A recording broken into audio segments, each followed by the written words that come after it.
Welcome once again to Lehto's Law. Here's Steve Lehto. I have in front of me a story sent to me by everybody. This actually could be one sent to me by more people than any other story, at least in quite some time. Woman who threw a burrito bowl at Chipotle worker sentenced to work 2 months in fast food. From People magazine, but widely reported. In fact, right now, if you search the word Chipotle on the Google, you'll get a billion stories about this. And somewhere down the line, you'll say, oh, by the way, it's also a restaurant. They sell food. And I like the food. I've eaten there before. But the woman was caught on video throwing her burrito bowl at an employee back in September. And this is written by Julia Moore at People. An Ohio woman has been sentenced to a month in jail and must work in fast food for 2 months after she attacked a Chipotle worker. This will remind you, of course, of one of the joke plots of the show Jerry Seinfeld was working on with George Costanza, where somebody who didn't have insurance in their car was going to be sentenced to be someone else's butler. It's about that much logic going on here. The woman was caught on video throwing food in the face of an employee in Parma, Ohio. And CNN was probably the first to report that. The woman's 39 years old. She pleaded guilty to a misdemeanor assault charge. And Parma Municipal Court Judge Timothy Gilligan sentenced her to 180 days in jail at a hearing last week, according to the outlet. So Judge Gilligan sentenced her to roughly half a year in jail.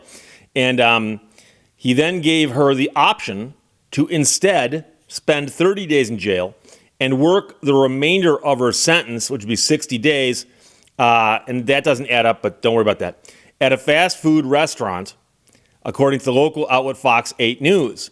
She must work at least 20 hours a week at any fast food restaurant where she can find a job. Now, that might be the hard part. This might be a fool's errand, as we say, because when a restaurant finds out, wait, you're doing this as part of your sentence for attacking a worker at a fast food restaurant, no. So at the sentencing, the judge asked her if she'd like to walk in this woman's shoes, the victim's, for 2 months and learn how people should treat people. Or do you want to do your jail time? And that's an important distinction here, because I had several people who sent me the story go, Steve, can the judge force her to do this? And the short answer is probably not. He can't force her to, but he can offer it to her and she can accept it. And so I've often seen some of these alternative punishments doled out by judges where a judge has said, look, I'm going to send you to jail for 90 days. Or what's behind door number 2, and it'll be something else. And so, for instance, if I have you go stand on the street corner holding up a sign saying, I'm a thief, just making something up here. And I say, you got to do that for 8 hours a day for 3 days in a row. Or go to jail for 3 weeks. What do you want? You don't have to go stand with a sign over your head. You can go to jail. But you might say, but wait, I can get out faster if I hold a sign over my head. I'll do that. So the judge can offer it to you. But if the judge ordered her to do this, probably not. So she replied, I'd like to walk in her shoes. So that reply indicates to me there's a chance that she might feel some sort of remorse for what she did. CNN reported that she has not yet found a fast food job as of Wednesday, according to her attorney, but apparently she's looking. The judge also said during last week's hearing, you didn't get your burrito bowl the way you like it, and this is how you respond? This is not Real Housewives of Parma. This behavior is not acceptable. The victim was 26 years old, had been working at Chipotle for over 4 years at the time of the incident. She told CBS that she quit after the assault due to a lack of support from the chain. She said she was never contacted by Chipotle after the attack, and she shared that she had to work the 4 remaining hours of her shift after having the food thrown in her face. She told the outlet she was relieved that the woman had been sentenced and said of the requirement to work in fast food, I've been saying she's lucky. She's working 20 hours a week. I was working 65. So I guess you really want to replicate that. You have to work 65 hours a week. But she added after the incident, she said she had a bad day, but that's not the way you react when you have a bad day, to throw food in someone's face. In a statement to People, the chief corporate affairs officer for Chipotle said, the health and safety of our employees is our greatest priority, and we're pleased to see justice served for any individual that does not treat our team members with respect they deserve. I read in one of the other variations on this story that the woman who got hit in the face with the food also said it hurt. It hurt because the food some of it was hot. Okay?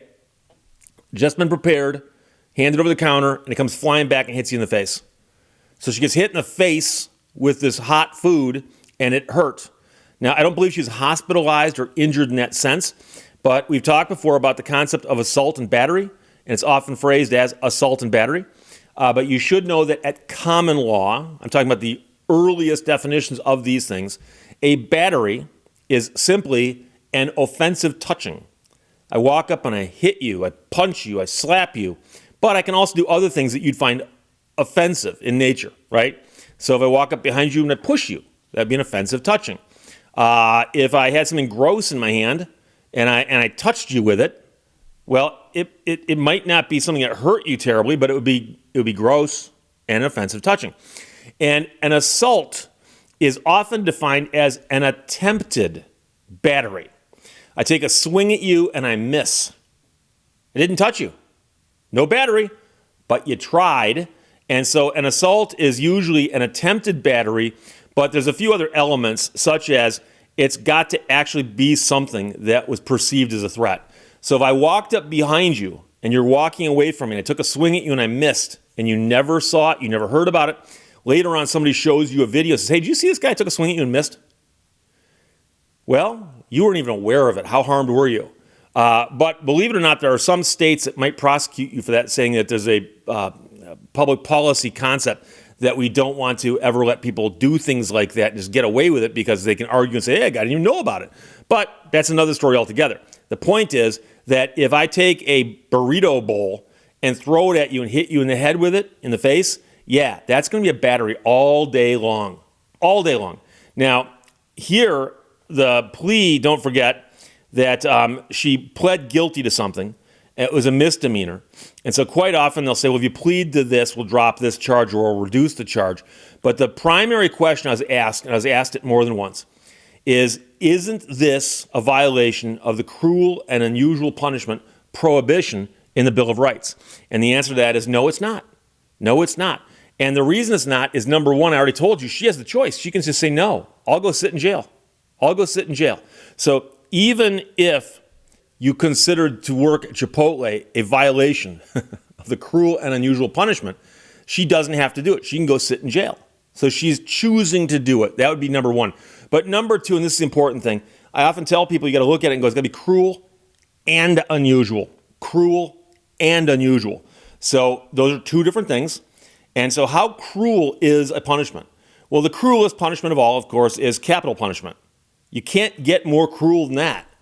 So they'll allow you, under the correct circumstances, the Supreme Court will, to execute somebody.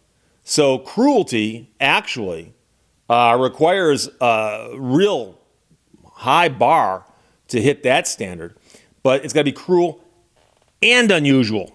And the question is, how unusual is it to force someone to work?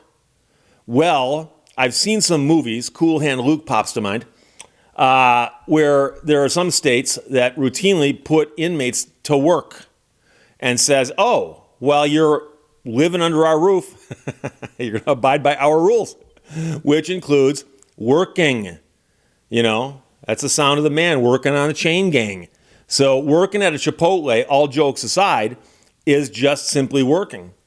So to say you're going to go work for 20 hours a week for 3 weeks or sit in jail for a longer period of time, choice is up to you. The working at a Chipotle is not a violation of cruel and unusual punishment. But I know some people say, Steve, you've never worked fast food, have you? No, I have not. But I've eaten my share of it, and I've seen people having meltdowns, especially on YouTube. And this one is crazy. And unfortunately, I do think that on some level things have gotten worse. And I know some people are going to say, but Steve, the reason things have gotten worse is a perception issue, because now everything's being filmed. So when someone starts freaking out, somebody else is filming it. So now all the freakouts are on YouTube, and then they hit the news. So maybe we've had these freakouts all along, and they just weren't being recorded before cell phones were ubiquitous. And that's possible, and that's part of it, but I don't think that's all of it. I think what's happening is that people have seen this behavior so often now on YouTube that they think it's acceptable. I think that people are going to watch somebody throwing food in a restaurant, and next time they're in a restaurant and they're prone to doing something like that, they're a slight bit more inclined to do it because they've seen someone else do it, you know? But this is interesting, and I do think it's funny. And I'm not making fun of Timothy Gilligan. I'm just pointing out that, obviously, people of a certain age right now are thinking of a guy from a sitcom from a few years ago. But from People Magazine, and Julia Moore wrote it, woman who threw burrito bowl at Chipotle worker sentenced to work 2 months in a fast food job. Thanks, everyone who sent it. Questions or comments, put them below. Let's talk to you later. Bye-bye. Thank you for watching Lehto's Law. Put off everything until tomorrow. You've made enough mistakes today.